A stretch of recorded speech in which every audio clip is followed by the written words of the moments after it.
1940 के दशक के अंत में जब मुंबई की गलियों में अंधेरा और भय का माहौल छाया हुआ था, उस समय एक ऐसा नाम उभरकर सामने आया जिसने माया नगरी की तस्वीर को ही बदल कर रख दिया।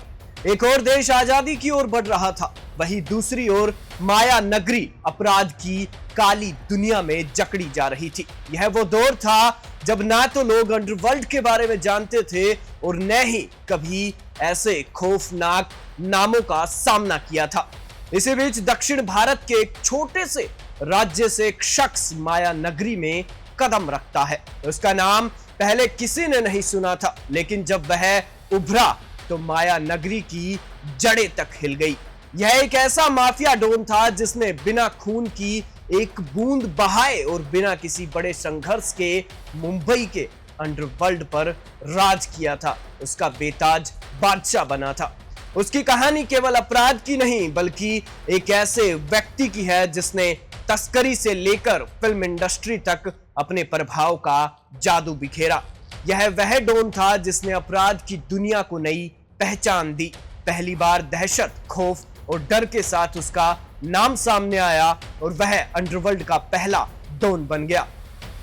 आज न्यूज 21 के बॉलीवुड विद बुलेट सीरीज की पहली कड़ी में हम आपको ले चलेंगे उस अंधेरी दुनिया में जहां हम शुरुआत करेंगे अंडरवर्ल्ड के पहले डॉन की अनकही कहानी से। क्या आप तैयार हैं इस रोमांचक सफर पर चलने के लिए? तो जुड़े रहिए हमारे साथ और इंतजार कीजिए इस पहली कड़ी का, जहां हम रूबरू करवाएंगे आपको अंडरवर्ल्ड के उस डॉन की खौफनाक कहानी से।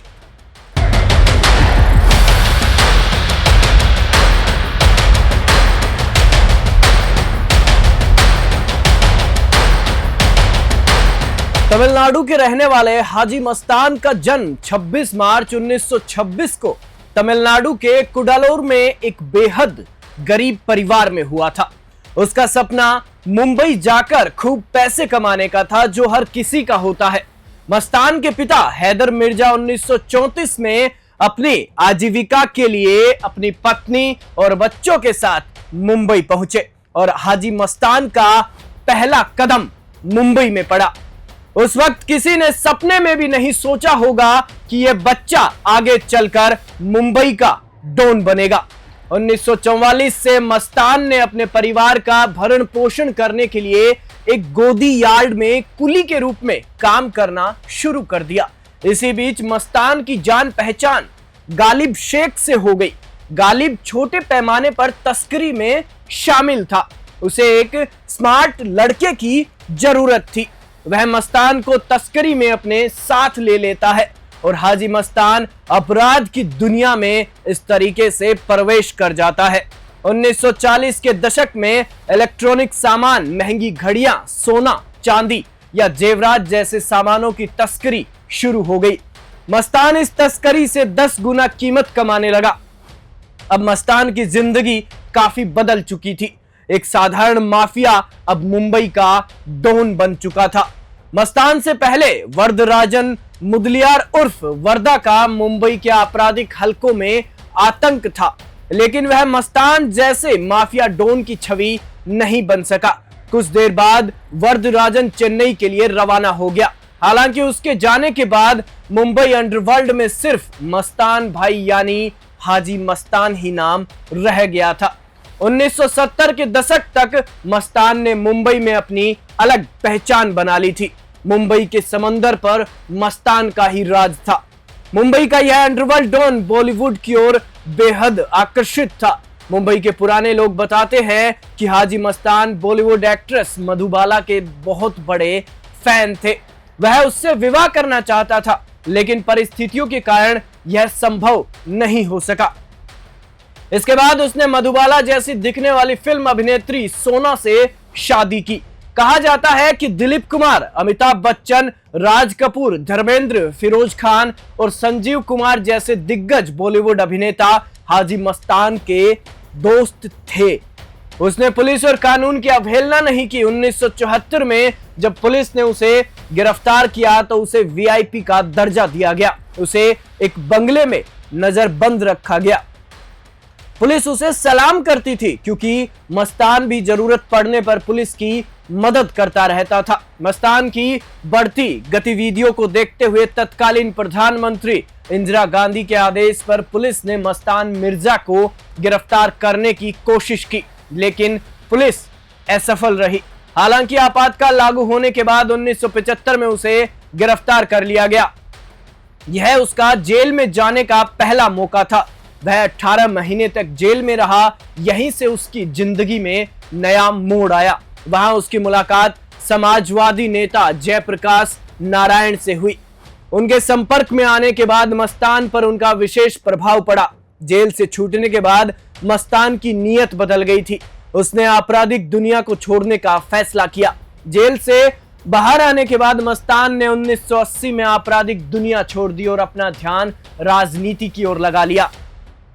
1984 में मस्तान ने राज्य में दलित नेता जोगेंद्र कवाड़े के साथ दलित मुस्लिम सुरक्षा महासंघ पार्टी की शुरुआत की। हालांकि पार्टी को राजनीति में सफलता नहीं मिली, लेकिन बीच के दौर में बनी विभिन्न फिल्मों के हीरो और बॉलीवुड पर हाजी मस्तान का प्रभाव देखा जा सकता था। उसकी जिंदगी से जुड़ी कई कहानियां अलग अलग हिंदी फिल्मों में देखी जा सकती थी उस दौर में। कुछ फिल्में तो सीधे उस पर आधारित हैं, जैसे अमिताभ बच्चन की दीवार, अजय देवगन की कंपनी, विनोद खन्ना की दयावान इत्यादि कई फिल्में जो हाजी मस्तान पर आधारित थी। हाजी मस्तान की जीवनी कई फिल्मी कहानियों में योगदान देती नजर आती है। हाजी मस्तान को गए आज लगभग 30 वर्ष बीत गए हैं, लेकिन आज भी हिंदी फिल्म इंडस्ट्री पर डॉन हाजी मस्तान का प्रभाव कायम नजर आता है। आज भी हाजी मस्तान के जीवन की कुछ सच्ची घटनाओं की झलक कभी कभी अलग मौकों पर कुछ हिंदी फिल्मों में मिल जाती है।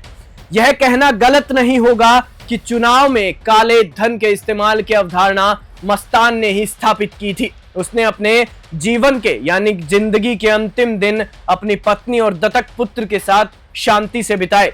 ऐसे पहले डॉन हाजी मस्तान की 1994 में दिल का दौरा पड़ने से मौत हो गई। उसके नाम के किस्से आज भी मुंबई में सुने जाते हैं। हाजी मस्तान मुंबई अंडरवर्ल्ड का सबसे ताकतवर डॉन था, लेकिन इस डॉन ने अपनी पूरी जिंदगी में किसी की जान तक नहीं ली। उसने किसी पर हमला नहीं किया। इतना ही नहीं, उन्होंने अपने पूरे जीवन में कभी किसी पर एक भी गोली नहीं चलाई। मस्तान के ना कहने के आदेश पर 2 अपराधियों ने एक बार अपराधी और उसके एक समय के साथी यूसुफ पटेल पर गोली चला दी थी, लेकिन यूसुफ बच गया। इसके बावजूद हाजी मस्तान मिर्जा मुंबई और महाराष्ट्र की आपराधिक दुनिया में एक बड़ा नाम था। यह थी हाजी मस्तान की कहानी, जो कि अंडरवर्ल्ड की दुनिया का पहला डॉन था। और हाजी मस्तान की कहानी के बाद आगे की सीरीज में हम आपको बताएंगे उस लेडी डॉन की कहानी जिसने न केवल अंडरवर्ल्ड की दुनिया में अपना नाम बनाया, बल्कि दाऊद इब्राहिम जैसे कुख्यात अपराधियों को भी डराया, जो अंडरवर्ल्ड की दुनिया में अपनी चतुराई और बेबाकी के लिए जानी जाती थी। तो जुड़े रहिए हमारे साथ और देखते रहिए बॉलीवुड विद बुलेट्स।